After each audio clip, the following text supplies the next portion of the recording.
Okay, Faisal. So, this is Shirley at Azesta, just talking to Faisal from PPG. Got a few questions to ask him about his programme and his project. And the first one is a bit PPG in general, and it's hard. What do you consider to be the secret ingredient in your approach to building strong working relationships with your staff? See what I mean? Secret to building strong. Well, that is based on the assumption that I am capable of building strong relationships in the first place. Well, let's assume that I am. I believe in the fact that people generally know what it is that they're doing, and they're experts in their fields, and I give them that benefit of the doubt, or to put it better, I trust that that's what they'll bring to the table. So I tend to let them guide me in terms of what needs to be done, and I provide the overall sort of direction and vision.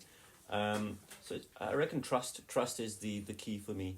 I trust that the people that I work with will deliver as expected, and vice versa. Mm-hmm. So I think trust is a big... And do you think that applies quite broadly across PPG? Do you know what I mean, as an organisation, that you're quite trusting of the expertise of your staff? Yes, and to a certain extent we don't really have a choice not to trust, because in the area that we work in, within healthcare, we look after the most vulnerable amongst us, and the people that we have working for the organization are mostly clinical experts, and and quite a few of them are managed by non-clinical managers. So that trust has to be there. You have to trust in people's abilities and their expertise, otherwise it can't work. So yeah, I believe we definitely have that across the board.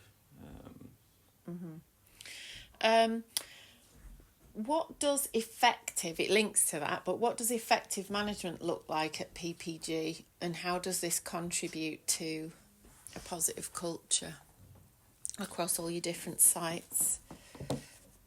I think what I would like to see or see further improve at PPG in terms of effective management, and we have it to a certain extent, but I would like to see further progress, is we focus quite a lot on the what, as in what it is that people need to be doing, the goals, the objectives, the key performance indicators, all the metrics that we use. But I'd like to be able to focus on the how in terms of behaviors and attitudes as well. So effective management is not just managing expectations, but you also learn how to manage and coach certain behaviors. And then last but not least, to be able to effectively manage people, you also need to understand why they do the things they do, and why you expect them to do those things. So I think the why is very important for me as well. And that why is very closely linked to motivation, is closely linked to employee engagement. And I think when your employees are more engaged with the services that you deliver and the company in general, you build better working relationships, because they have a purpose. They know why they come to work every morning. There's plenty of companies out there who make billions in profits and every year, and then get all their staff together and go and share, order pizza for them. So say, hey, we've made 6 billion this year. Here's 100 quid worth of pizza. That for me, it doesn't equate to effective management or effective people management and engagement. And I think especially nowadays with is it Gen X? No, is it Gen X? Z. Gen Z, is it? They see through all of that. Yeah.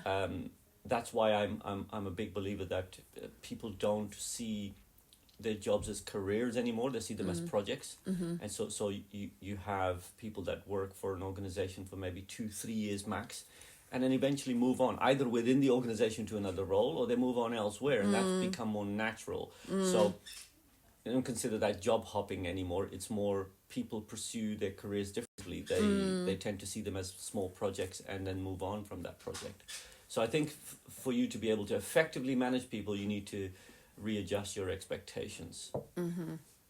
Linked to that, how do career progression and development factor into your staff retention strategy? Enormously. We have always been very focused and to a certain extent very generous in our offering in the development of staff in the LNOD sphere. I mean, we spend more on learning and development in a year than, dare I say, some of our competitors, and including the NHS trusts do. And that says a lot. Now I'm obviously privy to what that budget looks like. I'm not going to share that, but it is quite large, and it's growing. So how important it is, I think the amount of time and effort and money that we spend on it kind of says how important it is to us. Not only is it important, we believe it's quite critical because GPs, for example, are no longer just GPs. They also need to be good coaches. They also need to be good mentors. They need to show leadership skills. They have to understand organizational development. They have to understand, to understand people development, they first need to understand how an organization develops. So, yeah, we're constantly looking at expanding our L&D offering. Another part of our LNOD is the apprenticeships, for example. We are, I think we're close to 100% usage of our levy. I mean, are you an employer provider? Yes. And thought you were. Health and justice are the largest service line within PPG, and we use quite a lot of our apprenticeships for internal development. We've only recently started looking externally, and that's not even 1% of our apprenticeship offer. So most of our apprenticeships are focused on internal progression and internal development, and that's worked for us because we are able to upskill our staff and have a more upskilled, diverse and multifunctional workforce across the entire country. Yeah, and hopefully that might make slightly fewer people choose a different organisation for the next step in their career as opposed to sticking with you a little bit longer. Which is fine, which is something that's very difficult to convince our leaders or any leaders in an organisation that you develop someone and they might leave you. Well, that's normal, that's natural. And as part and parcel of being okay with developing people and knowing that they might use those skills elsewhere in the future, which is fine. And we've actually found that quite a few people that have been, have undergone some development within PPG and they've made they've progressed in their career, they've come back to PPG. They've gone around the block and then eventually found their way back to PPG. So this is, it's worthwhile investing in people, regardless of if they move on or not. You cannot, base your development strategy on the fact that, will they stay with us or not. I think it's as a result of your development activity, the chances of people staying, i.e. your retention, is better. And we've found that. Why did you initially choose Azesta to support you with your management development? Well, it's no secret, Shirley, that I interviewed and met with over 26 different providers. Didn't know it was that many. Yeah, it was. We spent a good 3 to 6 months talking to different providers, and they were all experts in their field. They would all. I'm sure that if we'd gone another way, they would have delivered what we wanted them to deliver. But it's not just about the content and the delivery of it. I also needed someone that could match our organizational values. And I think that when we met you and when we chose you initially, I thought we, from what you were offering from a proposal point of view, it looked really good, but also what you put in your proposal and how you framed certain things and worded certain things, it spoke to me. So we went through the shortlisting process, and I think what really did it for us is when you came in and delivered your session, your little workshop. Yeah. I can't believe what it was on. Was it on change? I think it was on conflict. It was on conflict. You are right. Conflict resolution or conflict management. And I think the way you delivered that spoke to us, because it wasn't just chalk and talk. It wasn't just a presentation. You put things into practice straight away. And I think that's one of the things that we do struggle with in terms of people, having undergone development of PPG in the past, is that there's so much theory and so much knowledge to absorb. They don't have, when they go back to their workplace, which is already a very stressful and a very compliant heavy workplace, it's difficult for them to apply that immediately if they don't understand. So they understand what they've learned now, but how they can put that into practice in real life is very difficult. They feel they don't have the chance to do that because they get on with the day-to-day. And I think the way you put things into practice straight away, that kind of clicked for us. So, and plus your approach to people development seems to be quite similar to my own personal approach, which is it's people learn because they want to learn, not because you force it down their throat. Yeah. As we expand the training to more sites, what strategies or ideas have you got for maintaining motivation and enthusiasm for the programme? I think we're in the early stages. We haven't completed the first year yet, so that that initial motivation and engagement is there and will be there, and I think I will feed off that for the first year and take the benefit from that. But I think you are right.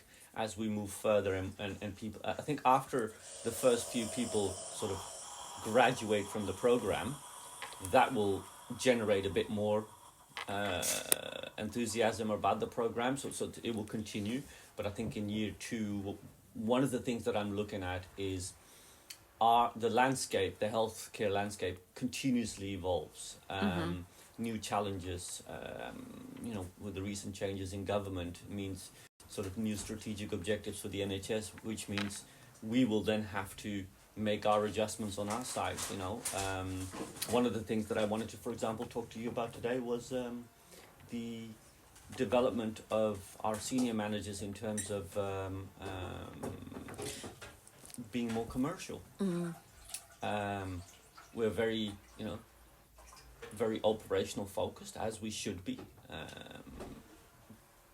because our sort of business model is that we add new sites all the time, and with every new site, new members of staff are added through 2P service, or we have to go on to a very big recruitment drive, and each site sort of independently runs on its own, but they from a central point of view, we have oversight of that, but we don't manage the day-to-day of that site. We put someone in charge who's in charge of the day-to-day running of the site, and then you've got a regional manager who looks after the region or all the sites within their region. And I think what's happened is that we're very focused on the data and sort of the strategic objectives, but we sometimes forget that to maintain the quality and to continue to deliver and to diversify our portfolio, we need to be able to manage key stakeholders better. We need to be able to build relationships. There's new commissioners all the time, you know, and they keep making changes at their level, which means that we've got to react to that. So I've forgotten your question now. I keep rambling on, but I think one of the things that I want to focus on is how do we continue to evolve, not just expand the program, because obviously we are looking at, if I look at the data at the moment, I think we have over 450 people signed up for the program. Well, we're not going to be able to facilitate all 450 in the first year with the number of sessions that we've got. Yeah. So we're looking at expanding the program by adding maybe a new venue and more sessions. Yeah. But that doesn't go far enough for me. I want to be able to review the content and go, okay, well, is this still relevant for today's landscape? Or if I were to forecast what we think is going to happen over the next 2-3 years, is this still relevant to that?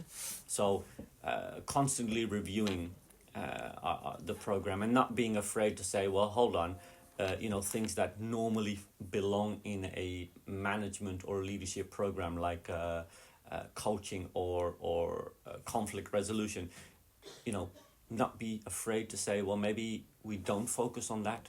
Yeah. And we replace it by something else. Yeah. So yeah, but I'm not saying we will, but Yeah. always continuously to review the content and see if it's still relevant. Yeah. Thank you. You'll be pleased to know there's only 3 more questions. All right. But this is the hard one, but one that I'm interested in. We've obviously got, and we're going to go through it, feedback from people that have been on the programme, but a bit broader. Can you share any specific changes or outcomes you've noticed since we started delivering the management development programme? Like more broadly. So one of the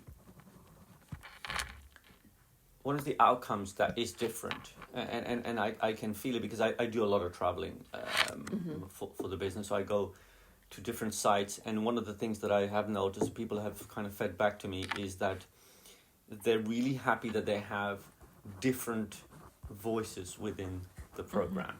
So they've got, you know, different facilitators who have different ideas on leadership and management, and they really enjoyed that shall I call it variety. And the other thing that they really like is that the program is much more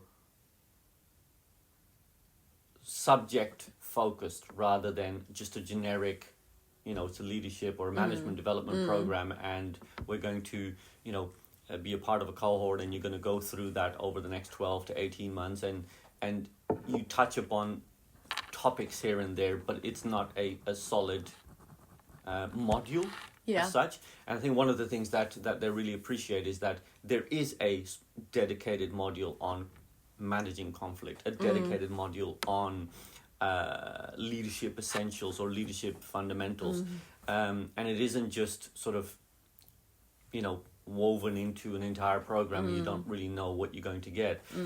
And the biggest thing that I've noticed is that when people need a certain type of development in an area, for example, conflict resolution, they don't have to wait until the program delivers it. Yeah. If they can sign up at, you know, at their convenience at the first available session, because we run them 3 times a year in 2 different locations, they have 6 different options, right? So then I have to wait. Well, I've got conflict in my team now, but the program won't deliver it until September. Yeah.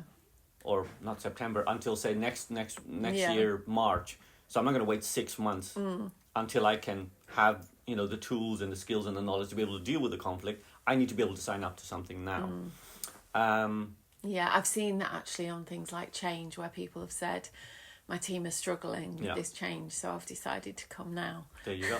So I think there are quite a few things that are different and people have appreciated. I think we'll get more and more feedback on what it what is different now than it was in the past when we come close to the end of the program or the first sort of people when people have graduated. been to lots of the modules. Absolutely.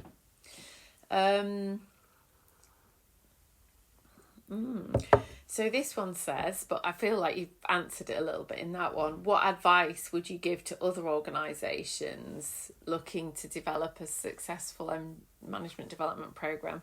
Because I've kind of got so far different voices, the pick and mix aspect of it, the being able to attend specific modules. But what else? I'm not big on giving advice, but I can definitely share my experience of the past. When a development program or development has been prescribed by the organization, as in senior leaders feel this is what we want management to learn, or this is what the management development program needs to look like, when it's solely prescribed by senior leaders, it's less effective. Yes, there needs to be input, absolutely, by senior leaders, but I think one of the key ingredients, the key things that I found out is that you go out and you meet the people that are going to attend these programs and find out what it is that they need. What are they struggling? What are their pressure points? And you won't get that by just visiting these sites. You will need to engage in meaningful conversations with them and understand what they go through. It's easy to say put yourself in someone's shoes, but until you do, you don't really understand what it is that they really require from the organization. So I think it's understanding that, and once you've understood what it is they require, you then go away and you find the best, not just provider, but the provider with the best people that can deliver that, the people that match your values, that understand what your organization is about and are willing to learn a bit more about your organization. I mean, this is testament to that, is the fact that you're interviewing me and talking about PPG is important to me. There are providers that might just have a template of a program that they feel is applicable anywhere, and they can use it anywhere, which is fine. But until you tailor that and adjust that to the needs of the people that are going to attend the program, you'll struggle to really land it. And I think linked to that, it helps, doesn't it, that we're using an experiential and a facilitative approach. Absolutely. Because they then get to bring their own issues, don't they, and discuss them and talk about them. And say if we're looking at something like, what's the vision for your Absolutely. department, they're sharing what that actually is with a load of people that really understand what they're talking about. People don't only learn from a facilitator, and I've learned this a long time ago, is that when I'm running a workshop, for example, I love facilitating and I love delivering content and presenting and running a workshop, and I still do at the moment I'm running quite a few insight sessions to help the MDP program along, and I find that people learn as much from each other in that group as they learn from the facilitator. So it's important to understand that the knowledge exists within the group. It just hasn't been shared yet in a safe and in a safe environment. Yeah. And that's, I think, very important to provide that environment so that people can not just learn from you but also learn from each other. There are people that have solved problems in one area of the business, but that information hasn't trickled through to the rest of the organization, and this is an opportunity. Yeah. Someone from London meets someone from Harrogate, right? And they had not met before, yet they both are head of healthcare and they run a site. And they're two different sites, but there's an issue here that hasn't been solved for a very long time, yet this person in the north has solved this 2 years ago and it's actually working, but that information hasn't, that knowledge management, knowledge sharing hasn't trickled through. And I think for me that's key, is the networking and being able to learn from each other as well. Yeah, and I guess that's one of the advantages, isn't it, about not just staying with one cohort, but meeting people from all over the business. Yeah. Last question, you'll be pleased to know. Nice and easy. What are you most excited about as you continue to expand your management development program? It says into 2025 and beyond, it says. What am I excited about? I'm excited about to see the results of the current MDP program and the participants, and see how they. So I will be going around in 2025 and kind of meeting the people that have attended or have completed the program, and getting their input and feedback, and see how they're compare where they were a year ago to where they are now, what they've learned. That's on the current program, and what I'm really excited about is the next step. Is to look at our senior managers and see how we can link what people are learning at the MDP level with them, and what we could effectively create and launch for that management cohort at that level. So yeah, I'm really excited for the future generally. I mean, Practice Plus Group, especially Health and Justice, since I joined, hasn't just grown. They've exploded multiple times over the last 3 years, and the growth has been incredible. There were maybe 30 something sites when I joined. We're close to 60 sites. We're getting close to 60 sites, and we're not just providing healthcare within the criminal justice system, within the prisons, but we're actively looking to diversify our portfolio and look at adjacent markets. So the growth is what really excites me, because growth and expansion brings new challenges.